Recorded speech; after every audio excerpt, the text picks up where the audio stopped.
is about their coaching situation and where they go from here. And we are exactly the right people to talk about that. And so are they. Paul Finebaum and Josh Pate are up early with us this morning. So, Pate, I gave you a day to digest all of this and talk to all the people that you talk to. And so we emerge from that on this Friday morning with you saying what about the coaching vacancy at the University of Michigan?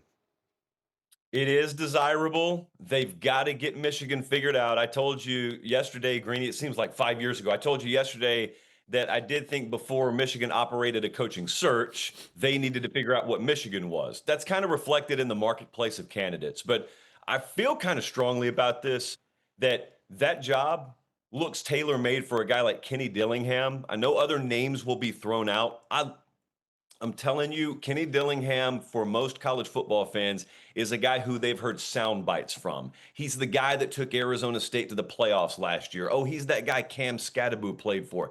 Kenny Dillingham has the right mix to me of like freshness, but also really, really intense. I've watched Kenny Dillingham operate in Dan Lanning's building up at Oregon and fit in very seamlessly. But also, look what he's done with the quarterback position and what Michigan has not been able to do with the quarterback position. Look at the toughness his teams play with. I know right now they're looking around and there are other names. I don't think Kenny Dillingham's name should be too far down that list. And he's done a whole lot more with a whole lot less.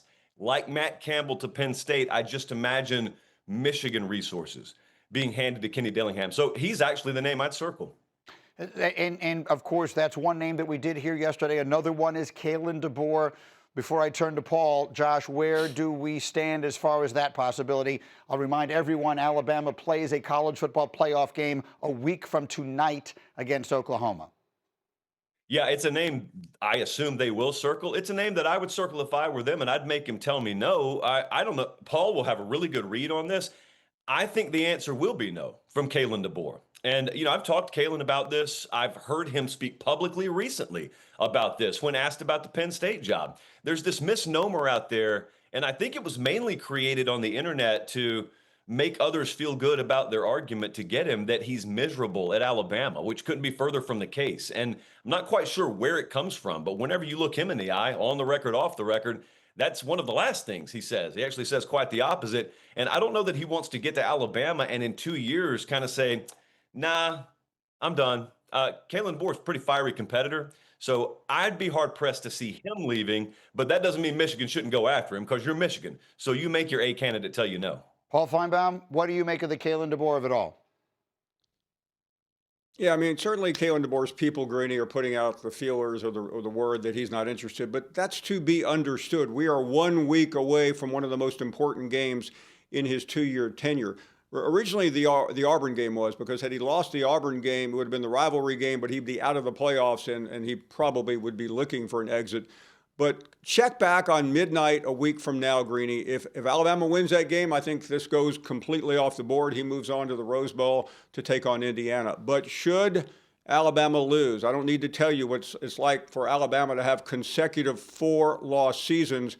I think he would take a deep breath and perhaps look at it, assuming that job is still open. And I would advise him to look at it because the winter in Alabama after a 4-loss season, 2 consecutive years for Kalen DeBoer will be very cold. I think there's no better finger on the pulse of what people, the sports fans in that part of the country have than to listen to your radio show, Paul, and to talk to the people that you interact with every single day. Like, what is the general feeling down there? Because Josh just touched on it. Kalen DeBoer's name has now come up twice in the last 3 weeks in connection with other jobs when he is at the place that most people, or many people, might consider the absolute pinnacle of college coaching. So what is it that you are hearing from the callers and the fans down there in that part of the country? It is very mixed on Kalen DeBoer. Now, again, we're on the Friday after a 21-point loss to Georgia in the SEC championship game. This season was rocky. It started with the loss to Florida State. It got very good, and then they lost. Alabama lost to Oklahoma late in the season.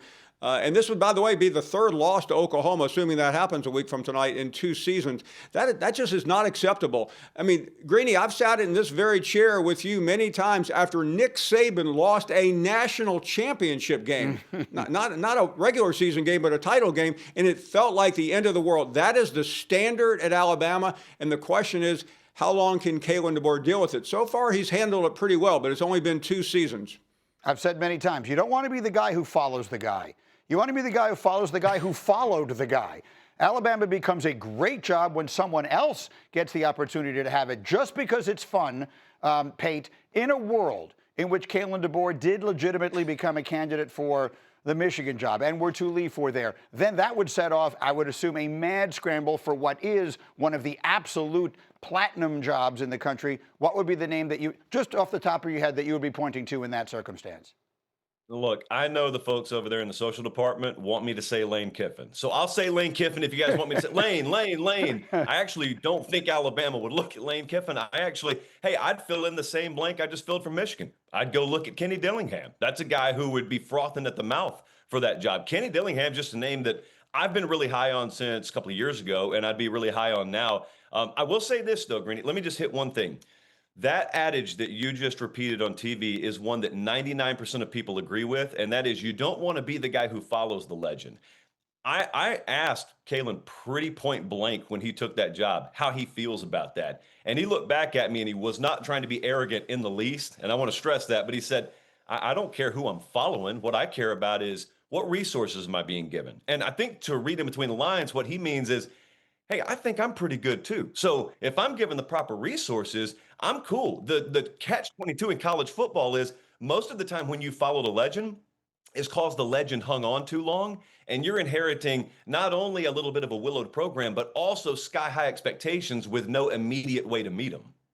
All right, we'll leave it at that for the moment because we'll see where this thing winds up taking us. The games start next week. You want this, you got that.